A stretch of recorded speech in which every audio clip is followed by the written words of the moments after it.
Hey guys, this Letter Magic here, and it's Thanksgiving time, which apparently means Wizards is releasing a special holiday promo card. The card is titled Thopter Pie Network, and of course it's a play on words with Thopter Spy Network. And one thing I have to mention about the actual Thopter Spy Network from Origins is, can you imagine what fresh hell that would be if this was legal and standard right now? Oh, that or collected company? Oh, that's right, Wizards just increased the cycle by 6 months. Oops, it would be legal right now if they had their way. Going back on their decision to go to a 6-month rotation was one of the biggest mistakes they have ever made in the game's history. But one of the best decisions they've ever made is Thopter Pie Network.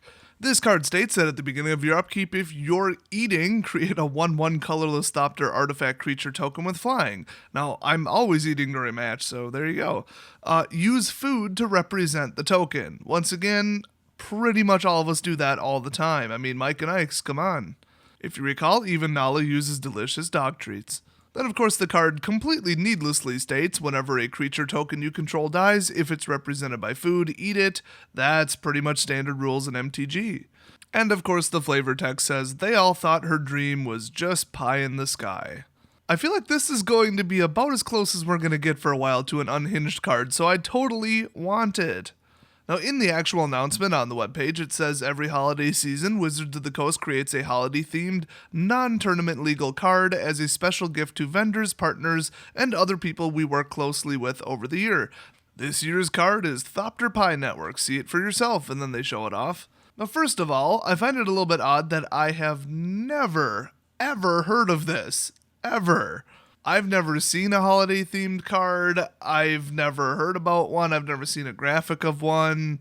I've never seen a card with this style border. I don't know what the hell they're talking about. Well, apparently last year, 2015, was Goblin Sleigh Ride, 2014 was Mishra's Toy Workshop, 2013 was Stalking Tiger, and, going back to 2006. I've never seen a single one of these cards. So if you're looking at this artwork, you're like, this is the coolest thing ever. I loved Unhinged. Oh my gosh, I want this card. Well, my interpretation of the very specific wording in this particular announcement is that Wizards of the Coast is saying, ho ho ho, happy holidays, and screw you if you want more information. Where do you get them? Can you get them? How many are printed? Is it just friends and family? Is it all vendors? Is it local vendors? Is it distributors? Is it only YouTubers that completely kiss their butt all year? I guarantee the answer to that is yes. So I've been effectively promoting their game every single day for about 365 days. And, they can't be bothered to send me one. Not that I would tell them my personal information, identifiable enough to ship me something. When it comes to Wizards, I think I'll prefer to be a ghost, thank you. But it will be real interesting to see who gets one. Rumor is Wizards has a naughty and nice list. Like a physical list. Like it's literally a list of people. Oh, I bet I know which one I'm on. So I have to base this on evidence. I've heard all kinds of stuff. This was going to be a buy a box promo, or you could only get this from your distributor if you order something, or it's going to be included with Eternal Masters. Nobody knows. Nobody seriously knows, and Wizards isn't about to tell you. I honestly don't get their unhealthy obsession with secrecy, but whatever. Keeping players in the dark is like their thing, I guess. The best evidence is the price. Now, if you have an F&M promo, yeah, they're hard to get. I mean, only maybe 5 or 10% of your people are going to get one on a given F&M, depending upon attendance, and they're only going to get one, so getting a playset is hard. But if you look at the last couple promos, I mean, they're like $2-3 tops. I mean, I got like a Sylvan Scrying promo playset for like $8. I think that's less than the actual card cost, like the regular one. So I looked up Goblin Sleigh Ride, which is a 2015 holiday promo, and it's going for about 23-ish on eBay, something like that, 21, 23. I looked at the oldest one, Fruitcake Elemental, which was the 2006 version, and that one's in the 50s. I mean, so it must be very, very, very limited. Now, this isn't like birth announcement rare, because that floats in more like 30,000. You guys know which one I'm talking about. So based on those prices, I'm going to take a wild guess that they're around, there's probably a couple thousand, more than a couple hundred. There's actually probably more like 10,000, I don't know. It might even be like one per LGS or something, maybe on that order. I think that's what would result in a price like this. Luckily, somebody in my comment section usually knows somebody who knows a guy who has a cousin who knows a nephew who knows a guy who's related to a guy that works at Wizards and knows what the hell's going on with these cards. So if you know their intended distribution path, let me know, because I'm sure we'd all love to be enlightened. Now, Thopter Pie Network is making me hungry already. I really can't wait for Thanksgiving, which seems a little paradoxical because it's been Thanksgiving for 39 minutes. But I have to tell you guys a Thanksgiving story. This one's really short and really stupid. And as always with all my stories, it actually happened. So there was a gas station right by my shop that I frequented, and there was a really geeky girl there who I think she even used to play Magic. She's into all the anime conventions, cosplay, all that. My kind of person. So of course we got along, talked all the time. That was great.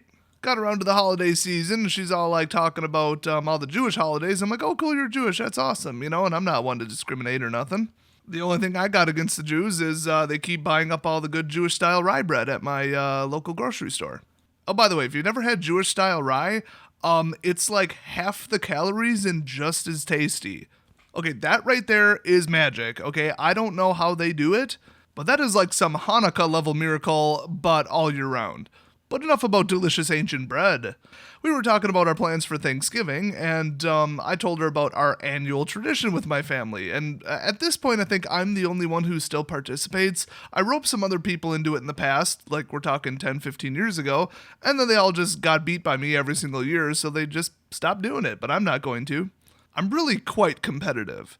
Now, ever since I was 11, I've been famous for eating a lot, which, if you have teenagers, that's true, especially boys. We did 2 projects in my school, actually, at the time, and we counted how many calories we ate on average per day.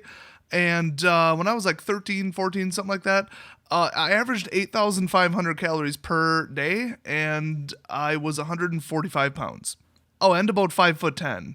So yes, we eat a lot, but I eat especially a lot, and I'm really good at eating a lot in one sitting. In fact, me and my former roommate would watch every episode of Man vs. Food and all the other different, food eating competition shows and all that.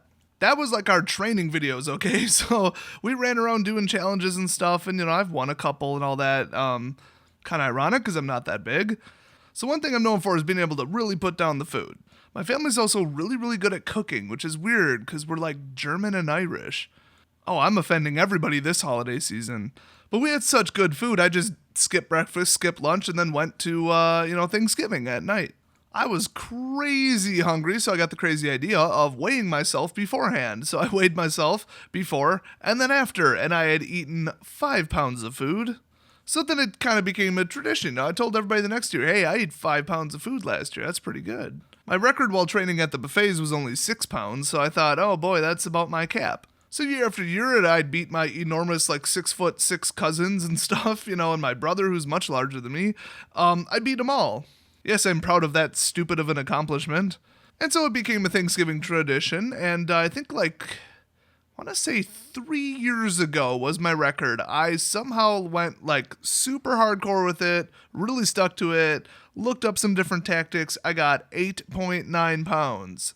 I wasn't satisfied with the end result. I had tied my record, so I put down a quarter gallon of, I think Diet 7-Up, if I remember correctly, maybe Dr. Pepper.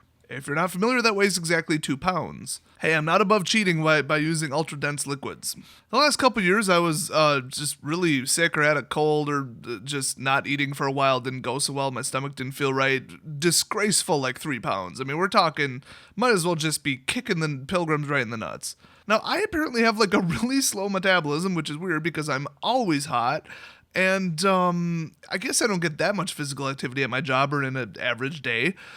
So I apparently have a really slow digestive system. I don't know. So apparently I found out, by increasing it by 1 day every year, that I can go about 4 days without eating and I barely even get hungry.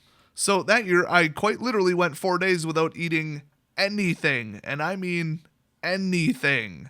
The weird thing was I still wasn't that hungry on Thanksgiving. So then I started trying 4 days plus going to the gym every day. And even that wouldn't do it. But I don't know. My whole family has weird digestive problems. It's a genetic thing. Some of them had surgery for it. So my whole digestive system isn't normal to begin with. Oh, and I totally can't afford surgery to fix it, so screw that. But that year was awesome. The next 2 weren't great. This year I'm on, day 4 of not eating, except with one key difference. I found out from a doctor that if you eat a tiny meal at the beginning of the day and the end of the day, and I mean tiny, it will actually help your stomach empty more instead of freezing your digestive system. That's the edge I need right now, so I'll report to you guys how well I do. So how does this relate to the girl at the gas station? Well, I was telling her, hey, I don't eat for, at the time, 3 days before Thanksgiving. And she was like, oh, like, I don't mean to be rude or anything, but, like, what religion does that? Or, like, what denomination? I was like, oh, that's right, because, like, if it's not Jewish, she probably doesn't know it. And then, of course, I had to tell her, well, it's not actually a religious thing. It's more of a me trying to out-eat the rest of my family. We do before and after weigh-in and see who can eat the most. And she's like, oh, so it's pretty much just like a guy thing. And I was like, well, yeah, come to think of it, it kind of is. So anyway, that's my silly Thanksgiving tradition. That and a more recent tradition of bringing protest dishes to Thanksgiving because my family complains about just the threat of me attempting to cook something. So recently I've been bringing traditional Chinese dishes. Little extra hint, we're not Chinese. Nobody we know is Chinese, and nobody I'm related to is Chinese. I just like Chinese food, and I'm pretty good at cooking it, so that's what I brought. In fact, it's not just Thanksgiving, it's like Christmas or like birthdays or anything. Like my nieces and nephews' birthdays, I'm bringing Chinese food. Hey, they think I can't cook, I'm bringing something I can cook. So if you have any similarly stupid Thanksgiving stories, leave them down in the comment section, because those are always fun to read. And have a happy and safe holidays. I'll see you guys next video.